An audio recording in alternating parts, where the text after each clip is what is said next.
مرحباً بك في حلقة جديدة.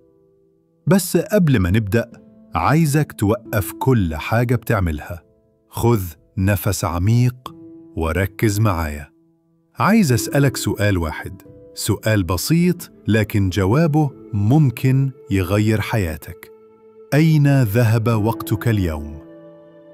هل أنت مشغول؟ أكيد. هل أنجزت؟ مش دايماً. في فرق كبير بين إنك مشغول وبين إنك منتج.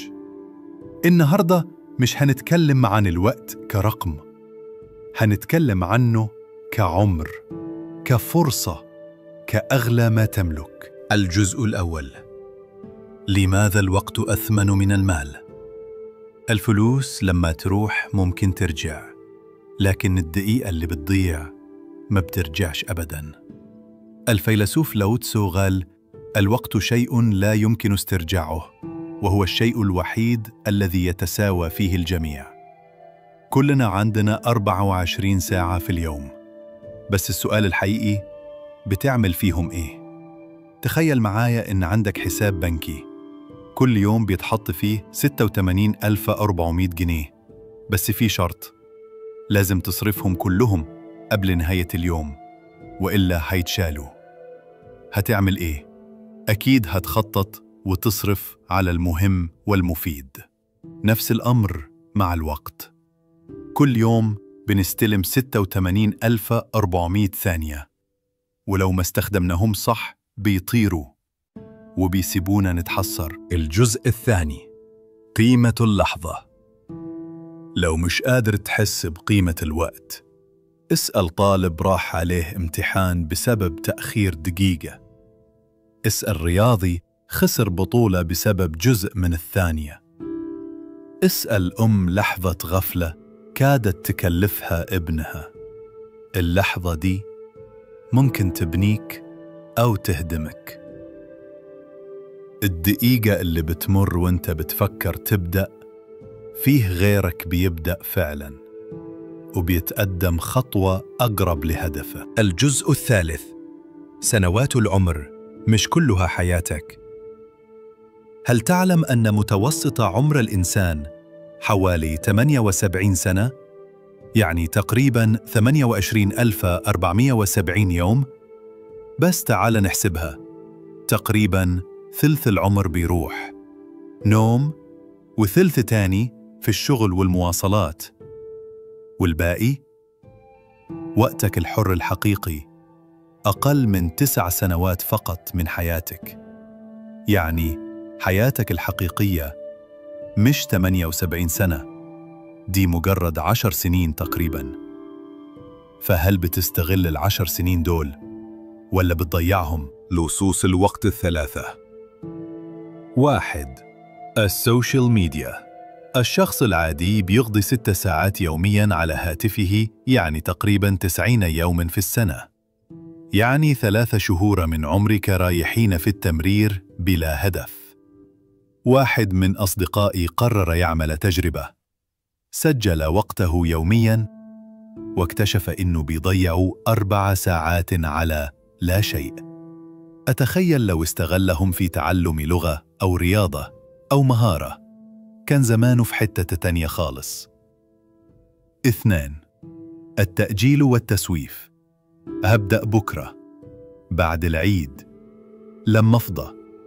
كل دي جمل بنستخدمها علشان نريح نفسنا مؤقتاً، لكن الحقيقة بكرة وهم اللي مش هتعمله النهاردة هيتراكم عليك بكرة، وزي كرة التلج كل ما تأجل بتكبر وتبقى عبء أكبر. 3. النقاشات الفارغة. كم مرة دخلت في نقاش على الفيسبوك أو شديت مع شخص مش هتغير رأيه؟ النقاشات دي بتاخد من وقتك وطاقتك وتركيزك بدون أي فائدة.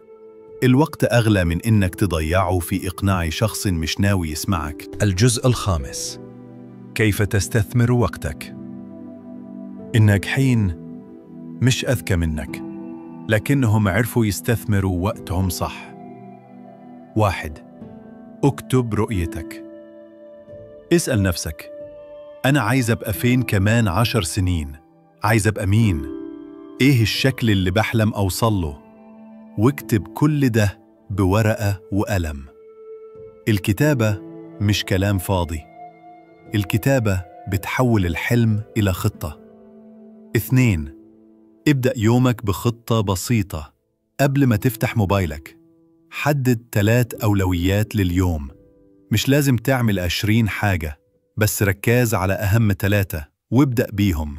مارك زوكربيرج بيحدد كل يوم هدف واحد فقط يركز عليه، بس التركيز هو السر. 3.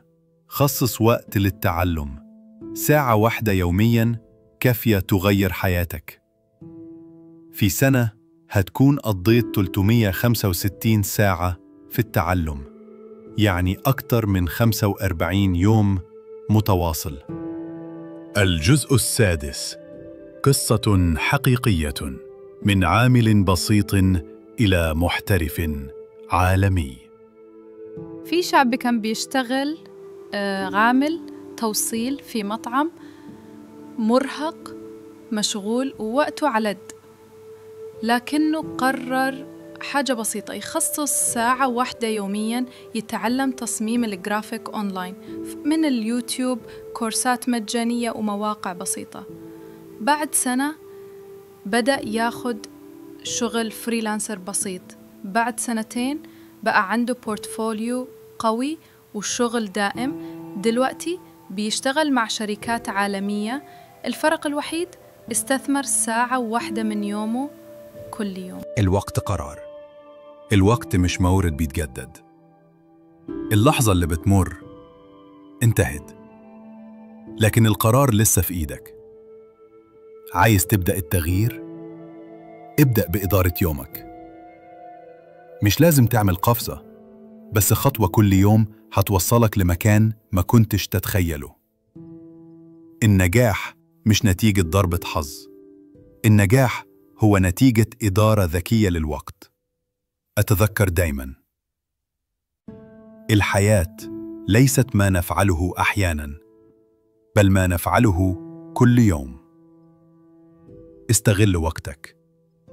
عيش كل دقيقة كأنها آخر فرصة. وصدقني، الفرق هيبان قبل ما تتوقع.